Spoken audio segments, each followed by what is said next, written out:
Testingin yung baterya kung sira na ba o pwede pa. Ayan na, itetest na.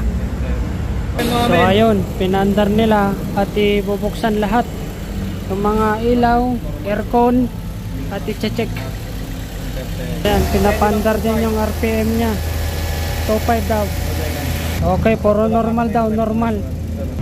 So may nakalagay dyan, saan yung for replacement? Bad and replace daw. Ay sus, Mariosep. Okay, ipiprint na, magpiprint ng resulta. Yes, just print. Ano yun? Ipakita mo dati. So ito yung resulta ng battery test nila. Voltage 12.53. Yan, bad and replace sabi niya. So kailangan na talagang palitan yung baterya natin mga boss.